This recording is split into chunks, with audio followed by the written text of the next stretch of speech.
Assalamualaikum warahmatullahi wabarakatuh. Bapak Ibu Kepala Sekolah Pembelajar, perkenalkan, nama saya Mardetina Dini. Saya adalah Kepala Sekolah TKIT Al-Istiqomah Kabupaten Balangan, Provinsi Kalimantan Selatan. Pada kesempatan ini saya ingin mempresentasikan tentang rencana pengembangan sekolah yang bertujuan untuk meningkatkan kedisiplinan peserta didik di sekolah. Judulnya adalah penerapan peraturan di kelas, apresiasi dan sanksi dalam proses pembelajaran. Demikian, semoga bermanfaat. Assalamualaikum warahmatullahi wabarakatuh. Assalamualaikum warahmatullahi wabarakatuh. Bapak-bapak, ibu-ibu yang kami hormati, hari ini agenda kita adalah hari Jumat, tanggal 23 Oktober tahun 2020. Agendanya adalah menyusun rencana pengembangan sekolah. Nah, pada hari ini Bapak Ibu diundang untuk mengadakan rapat koordinasi tentang program ini. Tujuannya adalah untuk meningkatkan kedisiplinan peserta didik. Nah, meningkatkan kedisiplinan peserta didik ini ada beberapa strategi yang hendak saya capai yang kita lakukan pengembangan di sekolah. Yaitu diantaranya adalah dengan penerapan peraturan kelas. Nah, penerapan peraturan kelas jadi berdasarkan hasil dari analisa bagaimana caranya anak ini indikatornya supaya anak ini tertib di dalam kelas. Kemudian bagaimana anak-anak misalnya punya sikap santun berbicara, santun dalam bertindak. Bapak Ibu Dewan Guru yang saya hormati, hari ini adalah hari kedua perencanaan pengembangan sekolah, yaitu hari Sabtu tanggal 24 Oktober tahun 2020. Agenda pada hari ini adalah membentuk panitia, menyusun panduan, kemudian kita mengkoordinasikan dengan pihak-pihak yang bersangkutan, kemudian menelaah instrumen model bahwa program rencana pengembangan sekolah adalah untuk meningkatkan kedisiplinan anak. Salah satu strateginya adalah penerapan peraturan kelas, kemudian memberikan apresiasi dan juga sanksinya. Nah, karena itu kita perlu bentuk panitia untuk pelaksanaan ini. Nah, untuk koordinatornya nanti Ulun sendiri yang akan melakukan koordinasinya, sedangkan pelaksananya nanti adalah seluruh wali kelas. Agenda yang akan kita jalankan adalah pertama, kita menerapkan atau merancang membuat peraturannya, apresiasinya seperti apa, terus kemudian sanksinya seperti apa. Nah, tujuannya untuk apa? Jadi tujuannya pertama adalah untuk meningkatkan kedisiplinan anak di kelas. Nah, indikatornya kan ada indikatornya. Kenapa kita harus menerapkan strategi ini? Nah, ini supaya anak ini tertib saat pembelajaran di kelas. Nah, jadi kita merancang kira-kira peraturan apa yang pas untuk kita terapkan supaya anak ini tertib di kelas. Kemudian supaya terbentuk karakter santun dalam anak ini berbicara dan bersikap, kira-kira peraturannya seperti apa? Agar terbentuk karakter misalnya anak cinta kebersihan, kira-kira peraturannya seperti apa? Nah, kemudian bagaimana apresiasinya? Kalau misalnya anak menaati peraturan, apa yang apresiasi anak kita berikan? Sebagaimana yang saya sampaikan pada pertemuan sebelumnya, sanksinya yang bersifat edukatif atau mendidik seperti apa? Kira-kira kan banyak nih mungkin kontroversi, bolehkah usia dini diberikan sanksi? Nah, kira-kira sanksi yang seperti apa yang cocok untuk diterapkan untuk anak-anak usia dini? Nah, seperti kita mau belajar, sebelum masuk pembelajaran ibu guru bacakan peraturan kelas. Ikutin ibu guru ya. Peraturan kelas. Peraturan kelas. Satu. Satu. Sayang teman. Sayang teman. Dua. Dua. Berbicara pelan.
berjalan di dalam kelas. Berhati-hati nanti ada jarum menutup. Iya, berhati-hati supaya nanti.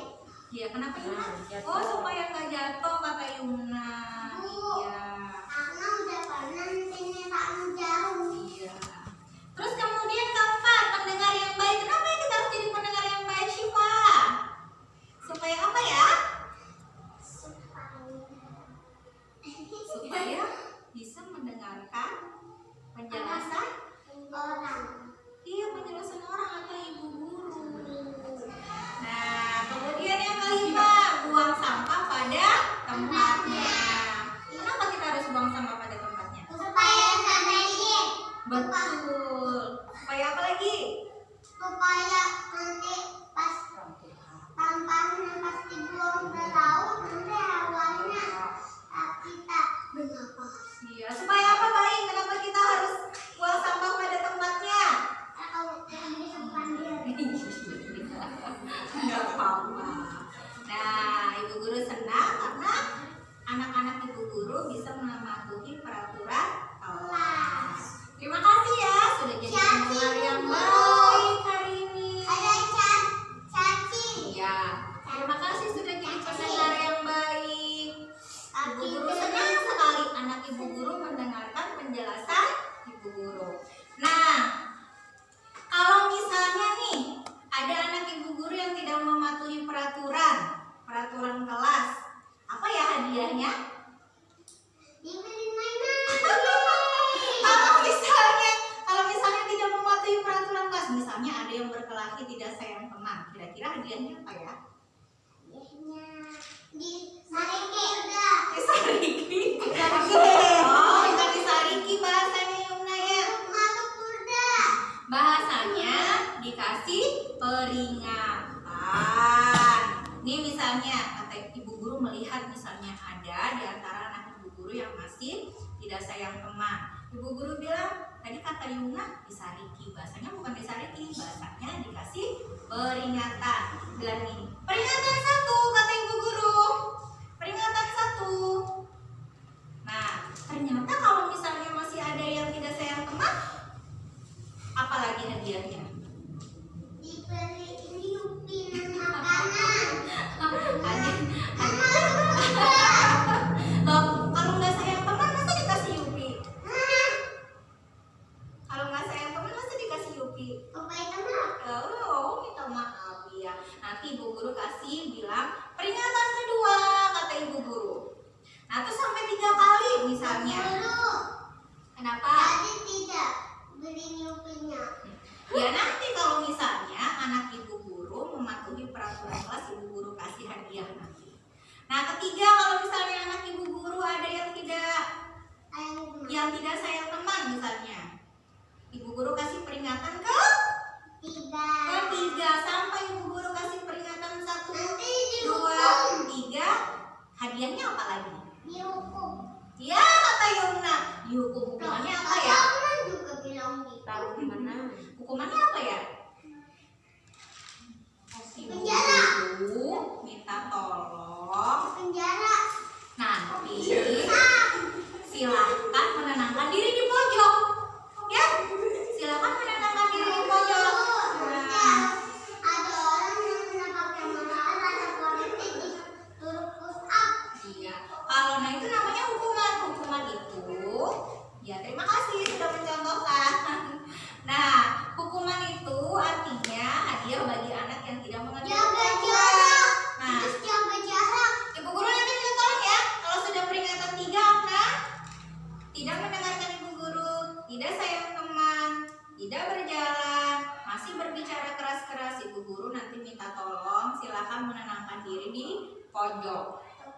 Kalau misalnya masih di pojok belum bisa menenangkan diri, ibu guru minta tolong menenangkan dirinya di luar. Sepakat? Kakak. Iya, terima kasih anak ibu hari ini sudah sayang teman, sudah berbicara pelan, kemudian berjalan juga di kelas, jadi pendengar yang baik. Bu guru senang sekali. Nah, terus anak ibu guru juga tidak ada yang buang sampah hari ini. Yumna dia mungkin sampah di lantai. Alhamdulillah.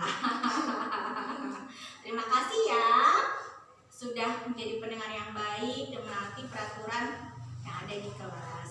Ya. Assalamualaikum warahmatullahi wabarakatuh. Assalamualaikum warahmatullahi wabarakatuh. Bapak Ibu, setelah kita pengambilan data monet, hari ini kita agendanya adalah pengolahan data hasil monet kegiatan. Jadi setelah angket ini diisi, instrumen ini diisi, maka kemudian nanti diolah datanya. Kemudian setelah diolah baru nanti dilaporkan pada rencana pengembangan sekolah. Nanti bisa kita olah. Cara mengolahnya itu di sini ada beberapa indikator atau pencapaian. Kita jumlah skornya, kemudian kita bagi dengan skor maksimal, kemudian dikali 100.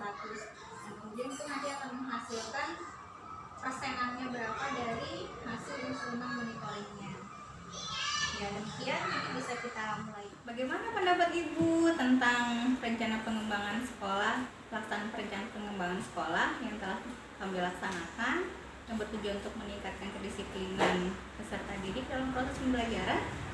Ya, alhamdulillah semenjak adanya pelaksanaan RPS ini mulai terbentuklah karakter anak, disiplin di sekolah maupun di rumah. Alhamdulillah. Terus pelaksanaannya gimana saat setelah pelaksanaan RPS? Alhamdulillah mulai terbentuk tertib dan santun pada diri anak di rumah maupun di sekolah. Alhamdulillah. Terima kasih ya Bu.